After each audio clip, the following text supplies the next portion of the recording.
یہ تو ہر مسلمان کی ذمہ داری ہے کہ اگر کوئی شخص کوئی برا کام کر رہا ہے یا کوئی فریضہ وہ چھوڑ رہا ہے تو اس کو فریضے کی ادائیگی کی طرف دعوت دے اور برائی کو چھوڑنے کی طرف دعوت دے۔ یہ تو ہر مسلمان کا فریضہ ہے، لیکن کس طرح وہ امر بالمعروف کرے، یعنی کس طرح وہ لوگوں کو اچھائی کی طرف بلائے اور کس طرح وہ برائی سے روکے، اس کا طریقہ اللہ تبارک و تعالیٰ نے ان آیات میں بیان فرمایا، اور یہ فرمایا کہ تم اپنے پروردگار کے راستے کی طرف لوگوں کو بلاؤ۔ کس طرح بلاؤ؟ بالحکمہ، حکمت کے ساتھ بلاؤ۔ یہ نہیں کہ تم نے اچھائی کی طرف بلانے کے لیے یا برائی سے روکنے کے لیے لٹ چلا دیا اور سخت الفاظ استعمال کر کے کسی آدمی کے ساتھ تم نے بدتمیزی کر دی اور اس کے لیے تم نے ایسے الفاظ استعمال کر لیے جس سے اس کا دل ٹوٹے۔ یہ کوئی طریقہ نہیں ہے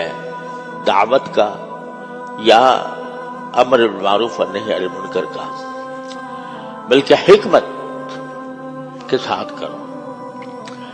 حکمت کے دو پہلو ہیں۔ ایک پہلو تو یہ ہے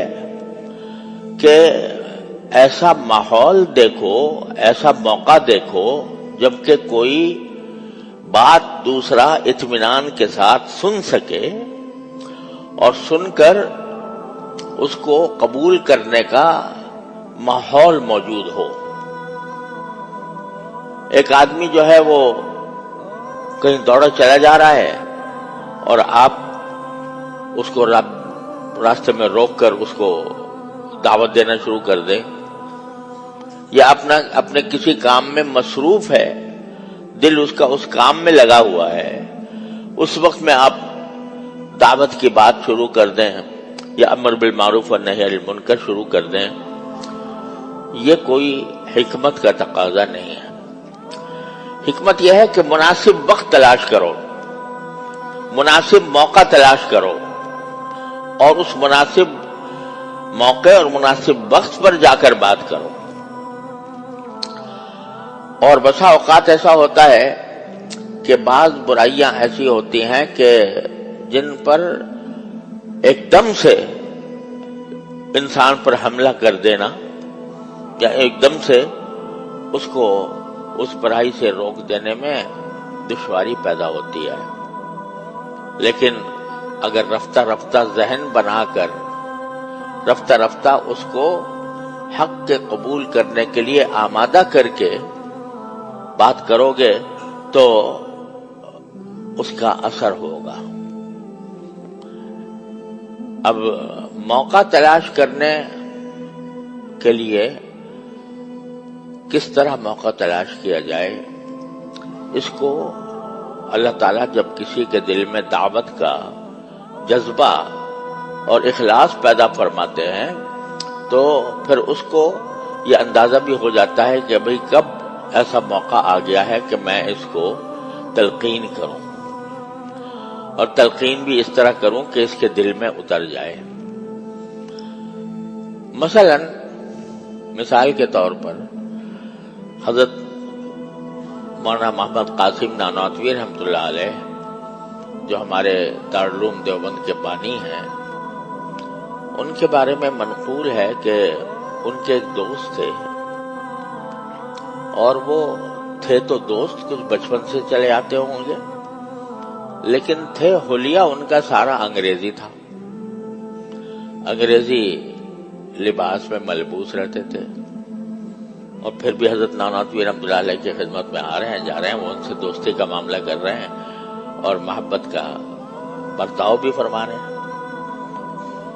تو جب کافی دن اس طرح گزر گئے کہ دونوں گھل مل کر رہتے تھے، ایک دوسرے سے محبت کی باتیں کرتے تھے، دوستی کی باتیں کرتے تھے، ایک موقع پر حضرت نے اپنے ساتھی سے کہا، دوست سے کہا کہ بھئی ہماری دوستی تو بڑی پکی ہے اور ہم ایک دوسرے کے بغیر رہ بھی نہیں سکتے، لیکن یہ اچھا نہیں معلوم ہوتا کہ تمہارا حلیہ کچھ اور ہو اور میرا حلیہ کچھ اور ہو، تو ایسا کرو آج ہم تمہارا حلیہ اختیار کر لیتے ہیں، یعنی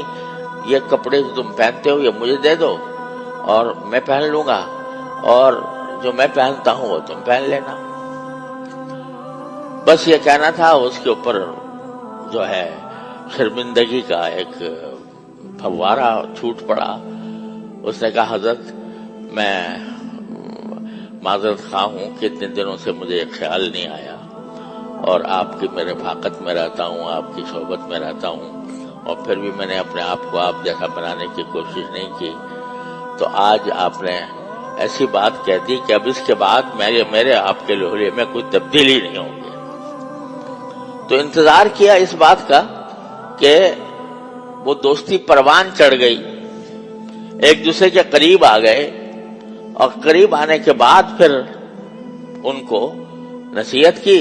نصیحت بھی اس انداز سے کی کہ یہ نہیں کہا کہ تم بدل لو، بلکہ کہا کہ میں بدل لیتا ہوں۔ تو یہ ہے حکمت کہ موقع کا تلاش کرنا۔